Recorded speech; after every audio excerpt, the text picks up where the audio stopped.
Hold on, let me fix this. Hello, you guys. I brought my phone up here because I was scared that Liz was going to see I snuck it up on stage.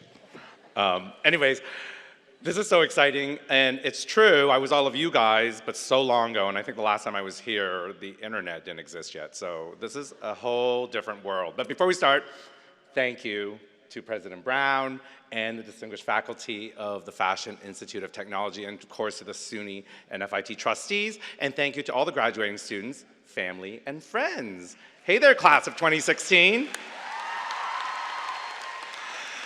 So this is a very special day for me to come back here to FIT. I'll be honest, so Dr. Brown asked me to come speak at this commencement more than a year ago, so the other one hadn't even happened yet, and she said, can you come in 2016? And if you know me, I'm just gonna say that I have commitment and scheduling issues all the time. Like, just to give you an example, right after this, I'm running to the airport to fly somewhere, only to get on a plane and fly somewhere again at the crack of dawn tomorrow morning. So I made it here. But there isn't a day that something doesn't change on my calendar, and pretty much my friends have given up on me. So I have to say that this is the one thing on my calendar that has not changed. You know, it's almost like I wrote it in my phone with a Sharpie instead of a pencil. So you guys, I'm really honored to be asked to help you guys celebrate your graduation because it is the big day. And I do remember it very well, like it was yesterday. Well, 24 years ago and yesterday, but anyways, you know what I mean. I was all of you guys sitting out there, except it was Radio City, back in 1992, graduating from FIT, and I had big dreams.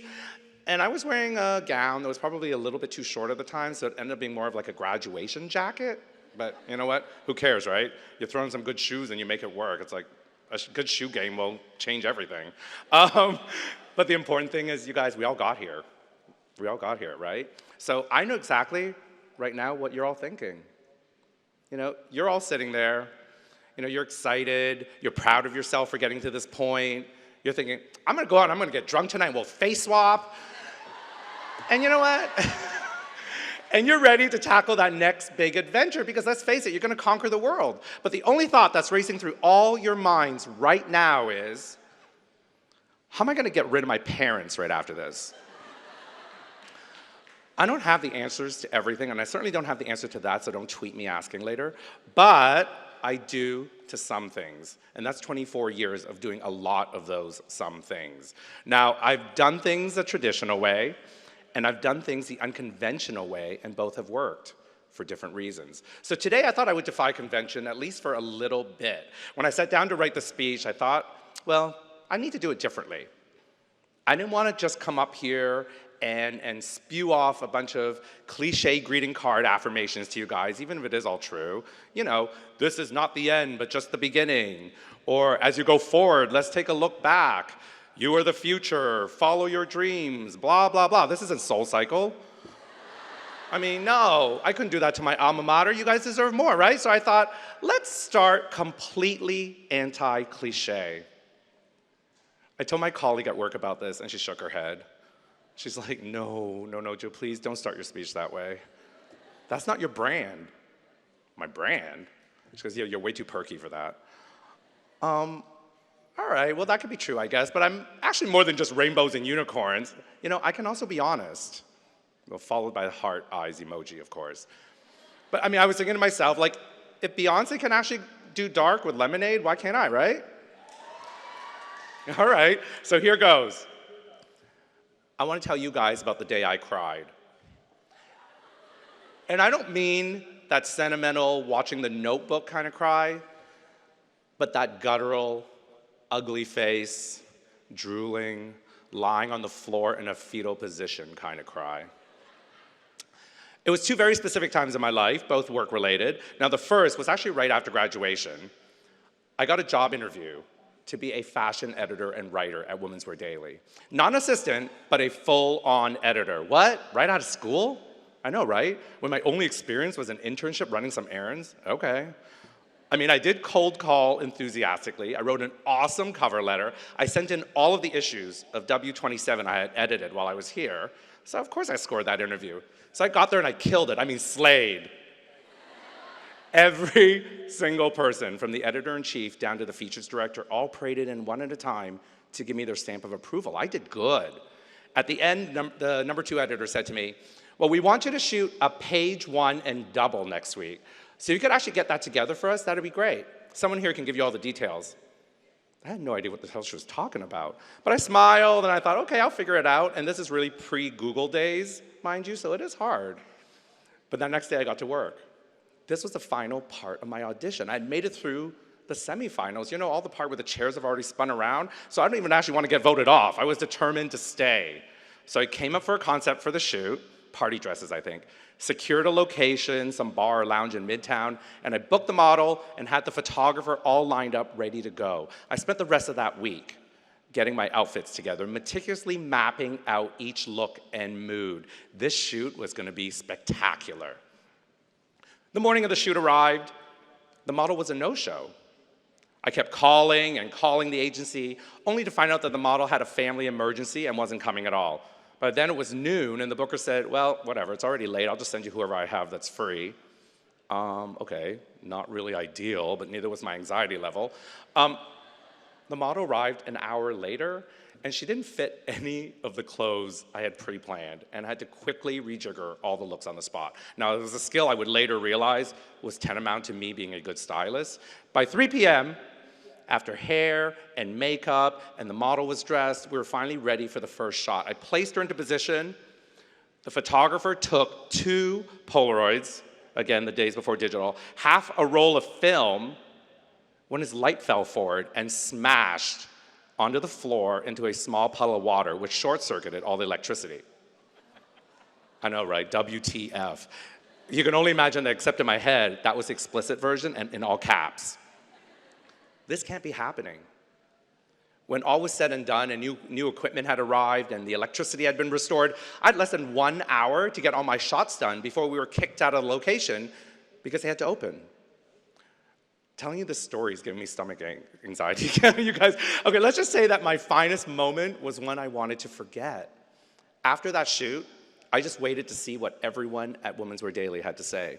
Now, I knew it wasn't about calling and complaining. The fashion industry, corporate America, in fact, isn't about excuses. You know, shit happens, you figure it out and you make it work. In years to come, all my bosses and coworkers would compliment me that I was a consummate problem solver to making impossible things happen. I'd like to think that a no-show model and a close call with being electrocuted contributed to that. Well, long story short, I didn't get the job. The work just wasn't up to our standards, I was told. You know, I failed, and so I cried. It was that ugly cry I talked about. My dream was just a mirage. After a day on the floor, I took a train home to Toronto. Maybe I wasn't meant to do this. Everything happens for a reason, I told myself. But now looking back, I'm glad that happened. While I was home, I got a call from Condé Nast to come work with Polly Mellon at a brand new magazine called Allure. Now, Polly was a legendary but tough editor that would go on to become an incredible mentor to me.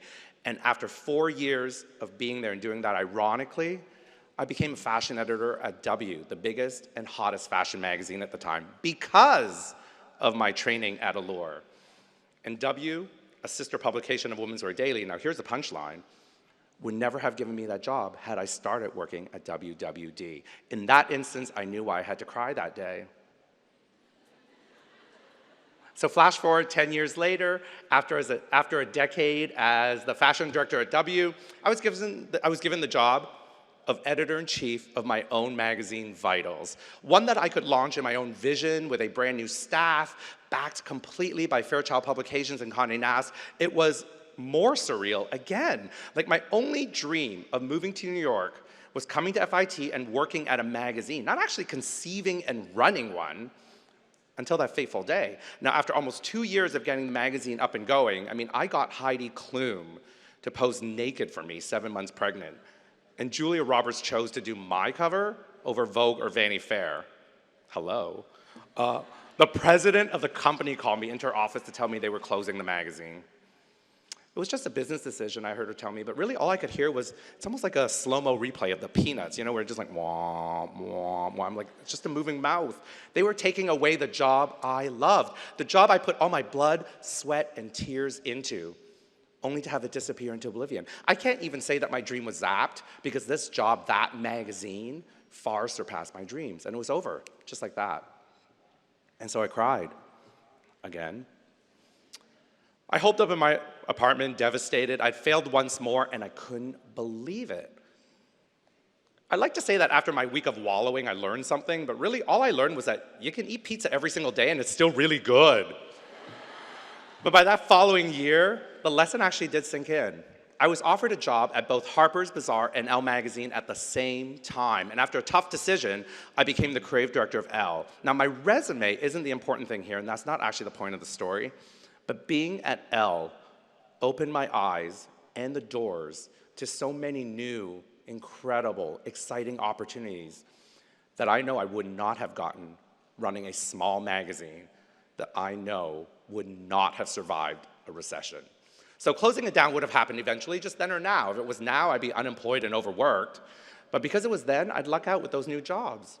You know, I got my first TV show while at Elle, which of course led to all my television gigs subsequently, as well as the opportunity to talk to a big audience and to write my column, which led to my book, and the chance to style every A-list celebrity working today, which led to my red carpet interview moment. So actually, this failure took me to a career trajectory worth 1,000 nights of tears. Now, I don't tell you these stories to deter you or really even to scare you, but I know a lot of you out there have tweeted me over the years to say, I'm gonna be you one day, or even those of you that cut right to the chase with, can I have your job? But either way, my hope is that you'll be inspired not just by my path to success, but also by my detours through failure, because the truth is, you are going to fail at some things. You're gonna lose that job, or that venture capital funding, or that contract. I mean, I did, and you will too, but in that failure, you will find success. And by success, I don't mean the number of followers you have, or the company name you can drop to get Hamilton tickets, or even that weekly paycheck. You know what? It's about being proud. Proud of seeing your ideas come to life as a living, breathing thing. Does your idea impact people? Did it make a difference? See, I do consider myself a success because I love what I do. I'm enthusiastic about every project I get to be a part of, no matter if it's glamorous or not. I love it so much, and everyone can attest to this, that I often fall asleep with my phone in my hand mid-text, trying to send out one last idea for the day. Sorry, I have my phone again. But being able to do what you love is the greatest thing in the world. You know, it doesn't matter what it is, whether it's starting a family or writing a story or launching a design business, but it isn't and shouldn't be easy. Now here's the cliche. The road to success is not a straight line. It requires risk, it requires passion, it requires failure, that F word again. Now when those tough days come, I hope you'll remember some of the strength I'm sharing with you today. Now, I was going to bring up that Kierkegaard quote, life can only be understood backwards, but it must be lived forwards, but I'd rather give you this one from Tupac. You can spend days, weeks, or even months overanalyzing a situation, justifying what could have been, or you can just leave the pieces on the floor and move the F on.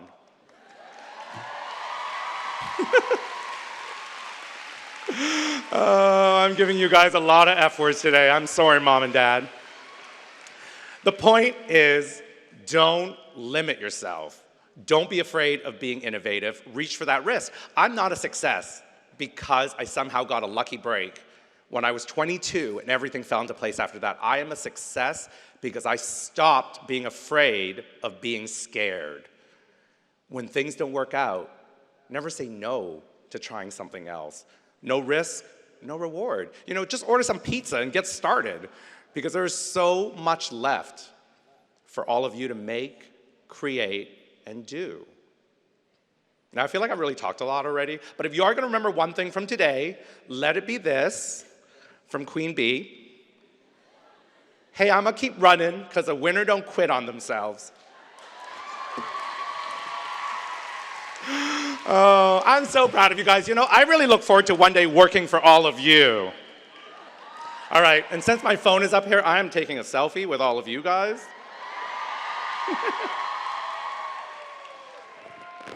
All right, ready?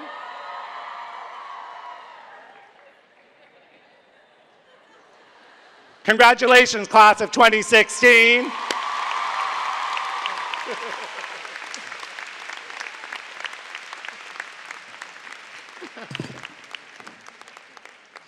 Thank you, Joe.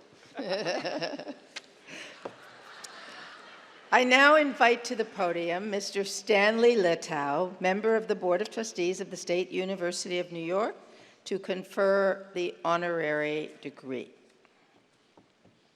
Mr. Letow, I have the honor to present Joe Zee, a candidate for the degree of Doctor of Humane Letters, honoris causa. Mr. Zee, during your 25-year career, you have been called stylist, creative director, TV producer, or simply pop culture expert, editor-in-chief and executive director of Yahoo Style and former creative director of Elle. You are a leading industry voice, making fashion and style accessible to the masses. For your charm and openness, the New York Times dubbed you fashion's approachable ambassador. After receiving your FIT Advertising and Marketing Communications degree, you worked at Allure and W and founded Vitals and Vitals Woman at Condé Nast Fairchild.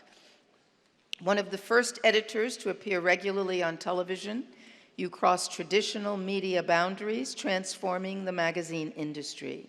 You embraced social media, gathering hundreds of thousands of followers and building Yahoo Style, which has 800 million unique monthly visitors.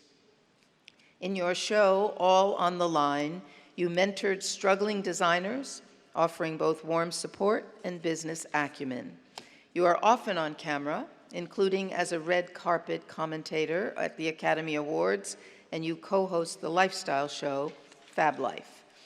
In 2008, you were honored with the Muriel Fox Communications Leadership Award from Legal Momentum, a division of the now Legal Defense and Education Fund, and in 2016 by the Asian American Arts Alliance. Twice you were named to Out Magazine's Out 100, and in 2013 you were named Creative Director of the Year by the Daily Front Row's Fashion Media Awards. Few have mastered technological change as you have, despite the shock waves buffeting print, broadcast, and digital media. Understanding design, business, marketing, and branding, you are a role model for FIT students for whom interdisciplinary is a watchword. You are also a dedicated mentor, recognizing a true Renaissance man of the creative industries. We are pleased and proud that the State University of New York, through the Fashion Institute of Technology, bestows on you the degree of Doctor of Humane Letters, honoris causa.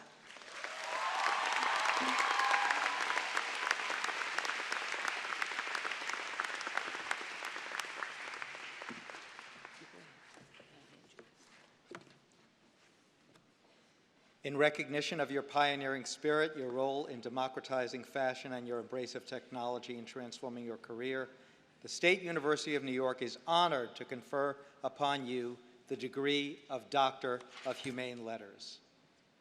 By virtue of the authority vested in me and with the concurrence of the faculty of the State University of New York, I confer upon you, Joe Zee, the degree of Doctor of Humane Letters, honoris causa, and invest you with all the rights and privileges pertaining thereunto.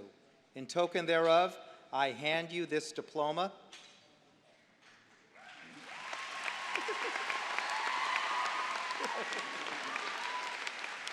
and direct President Brown to vest you with the hood appropriate to your degree.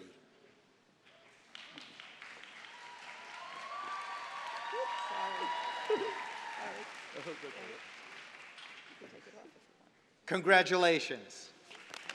Wow, exciting. Oh. Me again. Wow, I actually didn't have anything prepared for this. This is incredible. So when I decided to come to FIT, you know, before the internet, and I applied, I remember applying very specifically in June, and I gotten a letter back that said, well, it's actually closed, but feel free to apply the following year. And I was like, no, I've got to go this year. So being the persistent me, I wrote a huge letter about why I had to be there. And I think I started it with fashion is my passion. Please don't ever use that in anything you write. I don't know why I wrote that. And then I called every single day. And I swear to God, I thought the receptionist that answered was the most important person. I charmed her. Please, you have to take me. She's like, I have to transfer your call. I'm like, no, listen. And then they took me. And I came. Like 2 months later, I was here in New York City. And I'm so excited because who knew 24 years later I'd be on the stage getting this. So thank you, Dr. Brown. Thank you to all the trustees and the staff and the faculty. You know, I was just a kid who came here from Toronto wanting to work in publishing, and I was like happy to do anything, you know, to get my passion off the ground. And I feel like I've done all of that and surpassed it. And seeing all of you today, I just know you're gonna all do that too. So, doctor's office is open.